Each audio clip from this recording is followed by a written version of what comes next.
As you listen, complete the numbered spaces in the identification form in the book. First, you have some time to look at questions 1 to 5.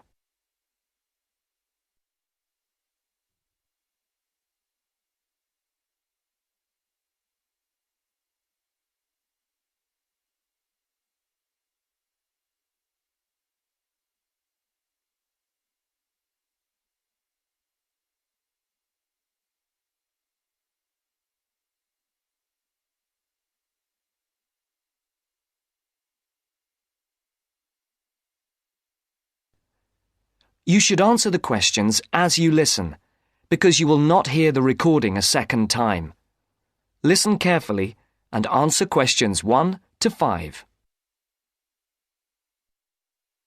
Platinum Card Service, Rebecca speaking. How may I help you? I've got a few problems with my credit card account. Okay. What is your credit card number? Let's see. It's here somewhere. Here it is. Can I just take the card number, please? Yes, it's 6992 6992 3443 3443 1147 1147 8921. 8921. Right. Can I just check that? 6992 3443 1147 8921. That's it. And your name? Carlos de Silva. I just need to check a few details for identification and security, if you'll bear with me. That's okay. And what's your postcode? SE1 8PB. SE1 8PB. That's it. Vauxhall Close, London? Yes, that's right. And the house number? 43. And can you give me your date of birth? 13th of the 7th, 63. And one further check, if I may. Can you give me your mother's maiden name? Yes, it's Moore. Is that Moore? Yes, that's it. Before the caller and operator continue their telephone conversation, look at questions 6 to 10.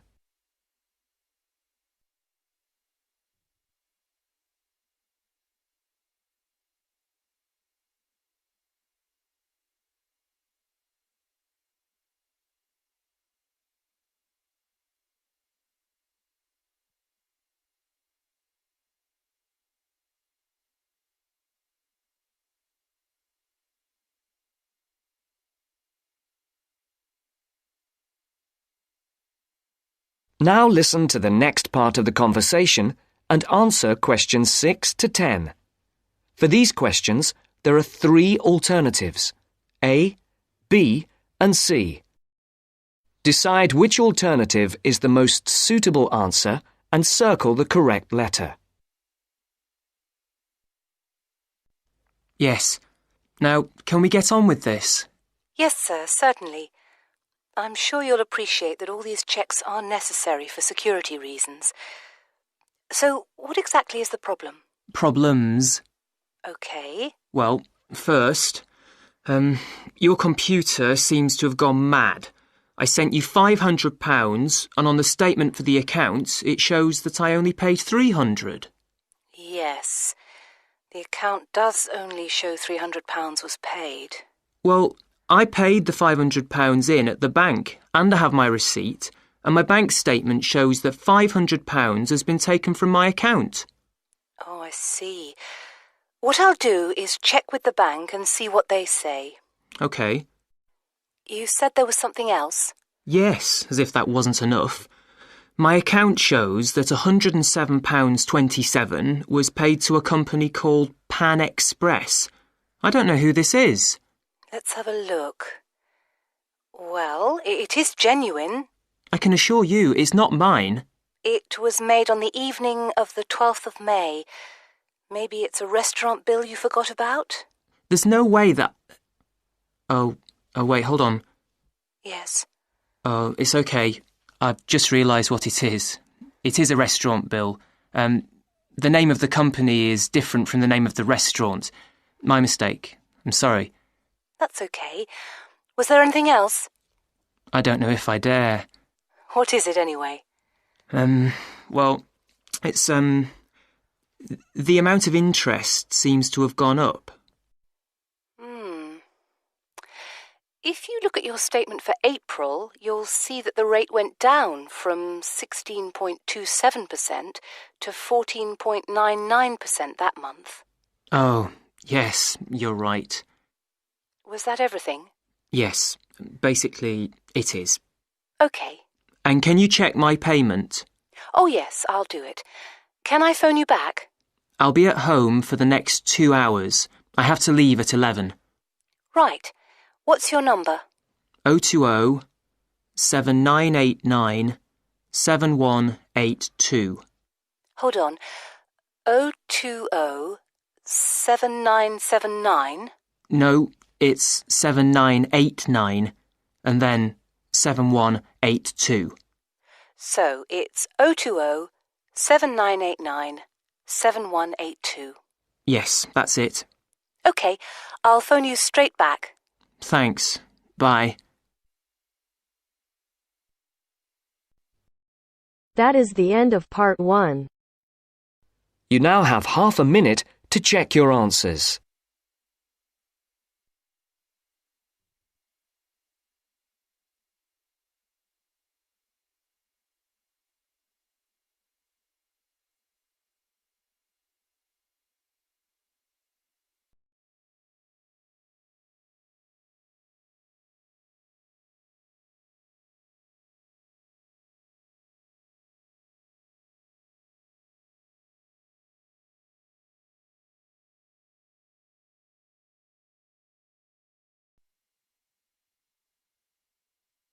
Now turns to part 2.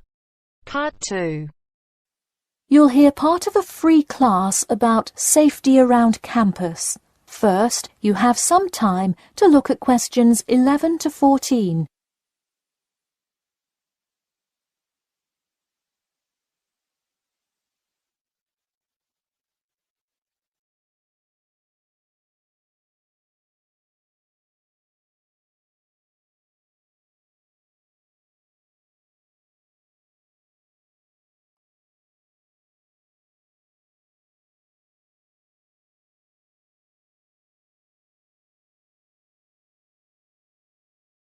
Now, listen carefully and answer questions 11 to 14. Good evening. I'm Geoffrey Miller from the University of Nottingham Student Union, and in this week's free class, Carlos Garcia is going to tell us about safety around campus. Over to you, Carlos. Thank you, Geoffrey, and thank you all for your attendance today. Also, I'd like to thank the Student Union here at the university for organising this lecture. Well, I've been serving and protecting the city of Nottingham for over 20 years now as a member of the police department. Does anyone know what type of crime is the most prevalent on campus? I heard someone say drugs and alcohol. That actually isn't too much of an issue. Violence? Nope. Actually, the biggest thing we worry about here is theft. The nature of crime on Nottingham's campus is quite different from that of the surrounding areas. Crime rates across the East Midlands are very difficult to control. We'd like to see the rate stay the same for this calendar year, but it has been increasing steadily over the past 3 years. On campus, however, I'm happy to say that the overall crime rate has fallen this year. You wouldn't think so if you've seen the extremely exaggerated stories in the media. The media has done nothing but cause more concern about crime in our area. Even the crime shows you see today are a little bit far-fetched, but at least viewers know they're not real events. We'd really like to see more factual news articles out there so the public can have a rational sense of the safety level of our society. Before you hear the rest of the talk, you have some time to look at questions 15 to 20.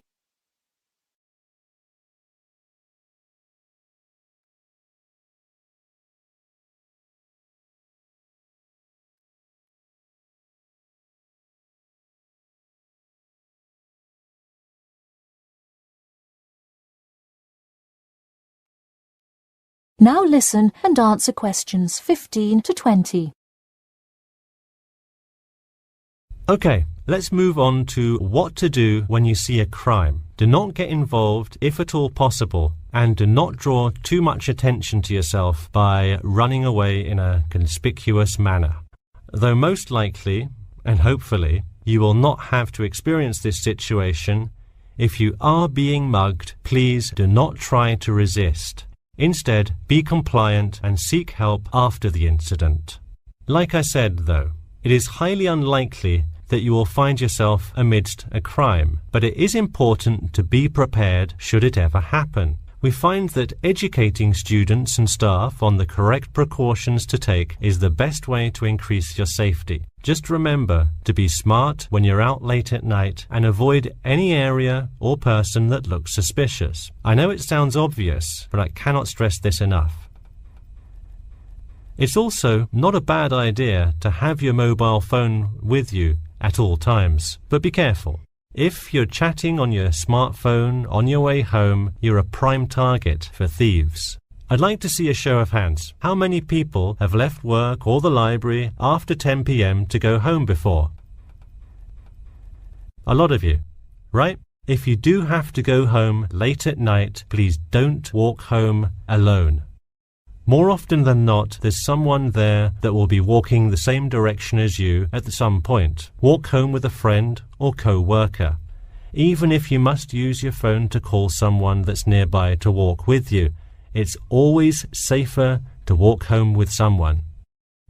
So when you're walking home, you may feel more comfortable with some sort of self-defense, such as pepper spray. Now, it's your call whether you want to carry something like this or not. However, I absolutely advise against carrying a knife or any other offensive weapon. All too often, they can be used against you if you're disarmed, putting yourself in more danger. For all those interested, the Recreation Centre offers a free self-defense class to all students every Thursday evening. While obviously an introductory self-defense class may not equip you to fight off villains like a regular superhero, it does come in handy sometimes. After taking a self-defense class, you'll surely be more aware of possible dangers and how to deal with them. So hopefully now you have a more complete understanding of the nature of crimes committed on your campus and how to avoid being a victim. I know most students at the University of Nottingham are not the criminal types, but remember that there is no barrier like a wall or something keeping non-students out. There's no army force securing the borders, and I doubt anyone wants it that way. The campus is generally a safe place, but it's not immune to small crimes once in a while. Alright, that's all I have to say for today. Stay safe. That is the end of part 2. You now have half a minute to check your answers.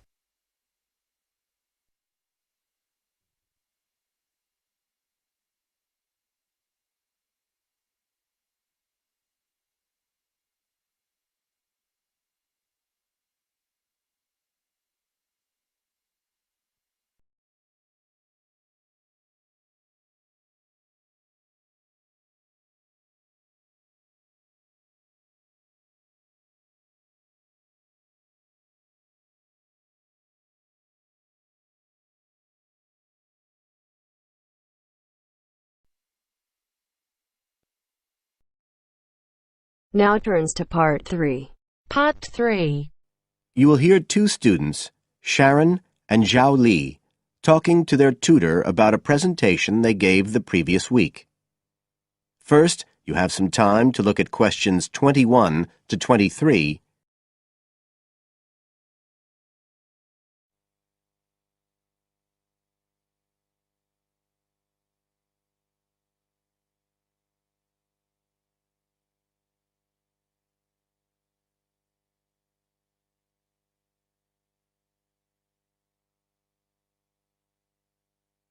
Now listen carefully and answer questions 21 to 23.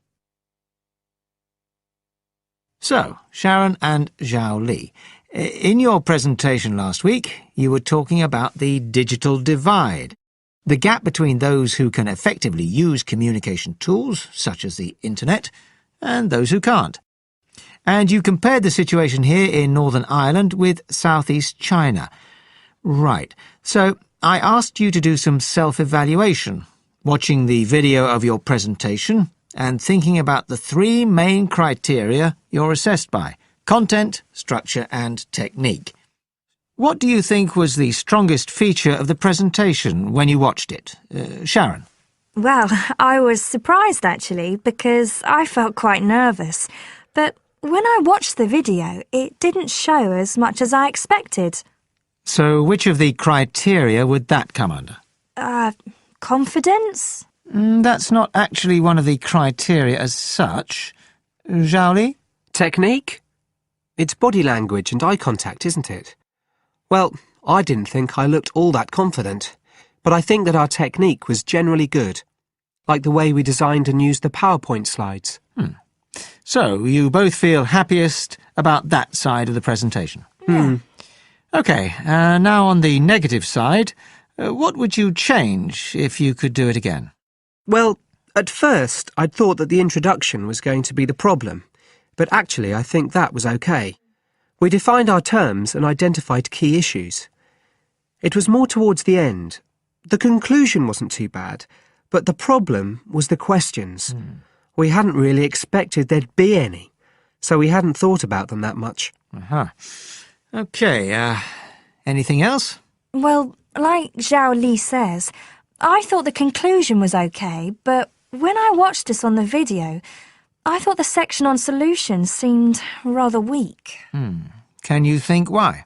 Well, we explained what people are doing about the digital divide in China and Northern Ireland, but I suppose we didn't really evaluate any of the projects or ideas. It was just a list, and that was what people were asking us about at the end mostly. You now have some time to look at questions 24 to 30. On page 93.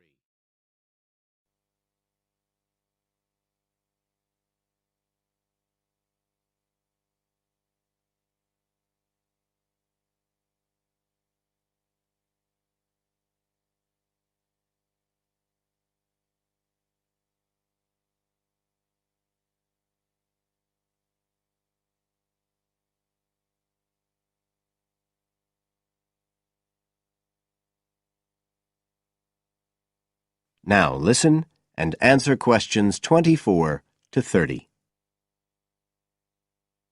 OK.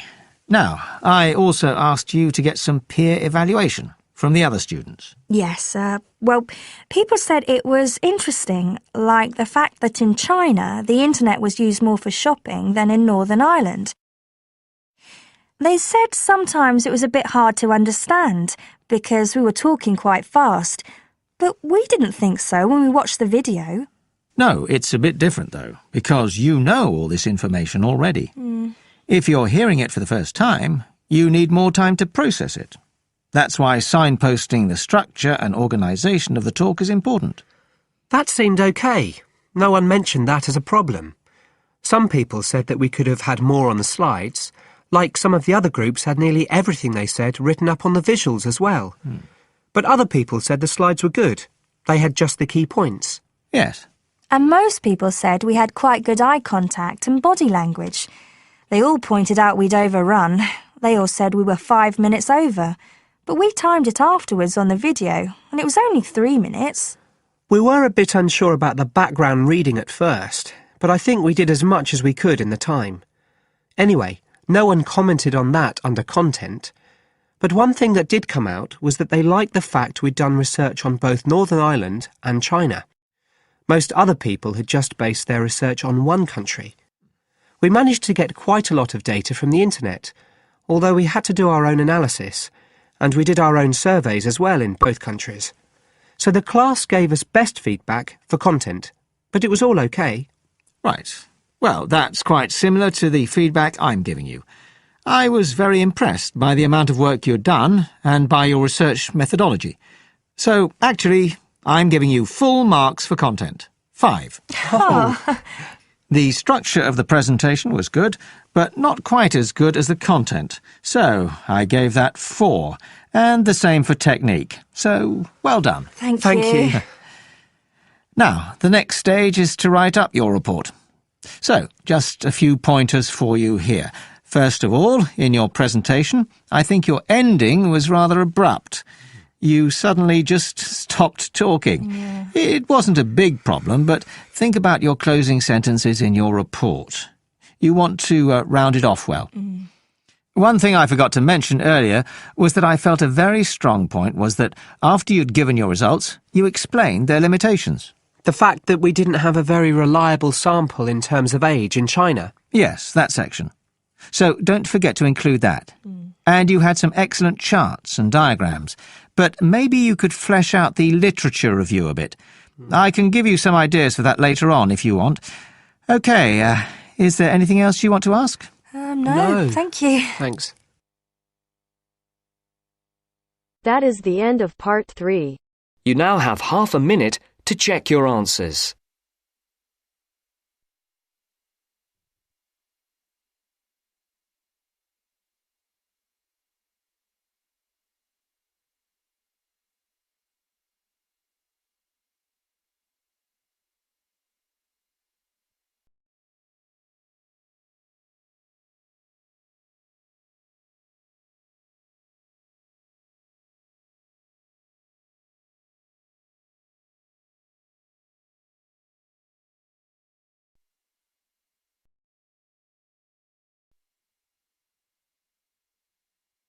Now turns to part 4.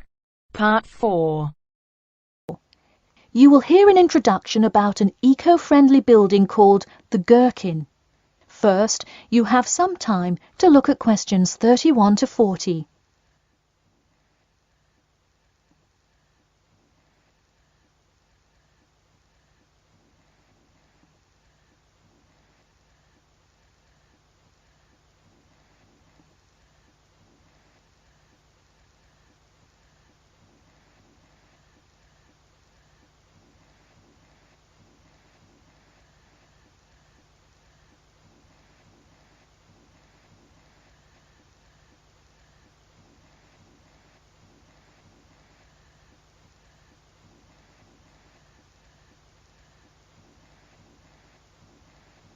Now, listen carefully and answer questions 31 to 40. Today, I'd like to tell you about how UK architects are playing their part to address the issue of global warming.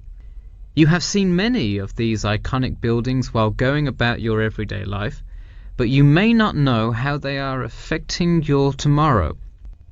In 2003, construction was completed on the famous Swiss rebuilding, or more informally called the Gherkin, a true masterpiece commissioned by the law offices of Foster and Partners.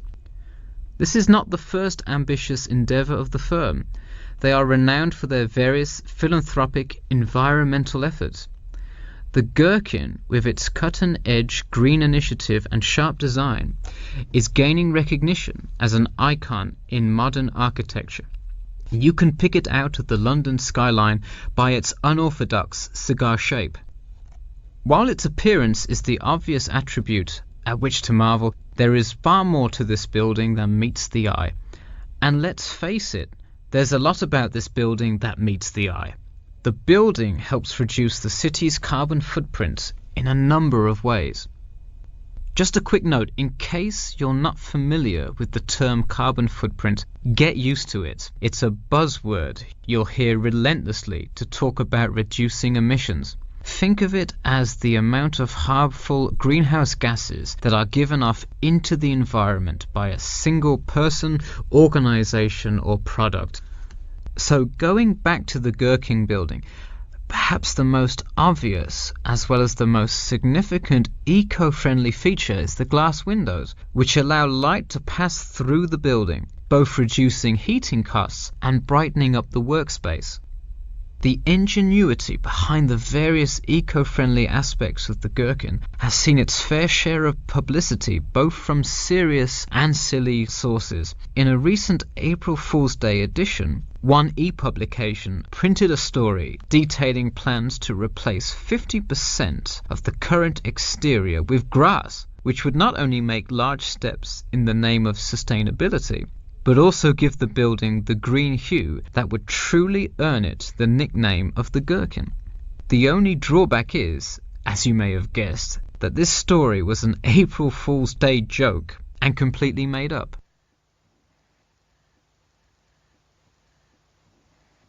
In all seriousness, though, the building is setting a new standard of design that other architects and city planners just cannot ignore.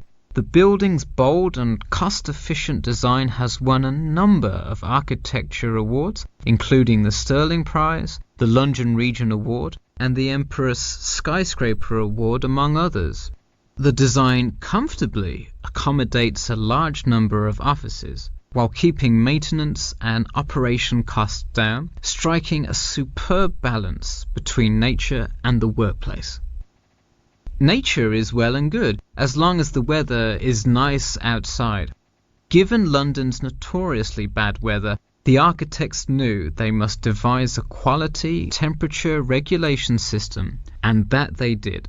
A special system designed to reduce the building's reliance on air conditioning was devised that cuts consumption in half compared to standard office buildings. There are atria that link each floor vertically to one another, forming spiraling spaces up the entire building. They serve not just as social common spaces, but also act as the building's lungs, distributing clean air from the opening panels in the facade through the entire building. The building isn't all business, though. It has its fair share of fun as well. At the very top, a club room offers a picturesque entertainment spot for company functions, private parties, etc., with a breathtaking panoramic view of the city. The creation of such an innovative structure has many wondering what the future of urban planning and architecture may be. Well, if the other projects currently commissioned by Foster & Partners are any indication, the entire city constructed with similarly eco-friendly buildings is not far in the distance. The Masdar City development aims to create a desert city that produces zero waste and removes as much carbon dioxide from the atmosphere as it puts in, a huge feat in protecting our Earth. The Gherkin is a truly impressive feat, yet it is not the only one worth noting. Now, to move on to another green initiative, I'll tell you about the Eden Foundation building found in Cornwall. That is the end of part 4. You now have half a minute to check your answers.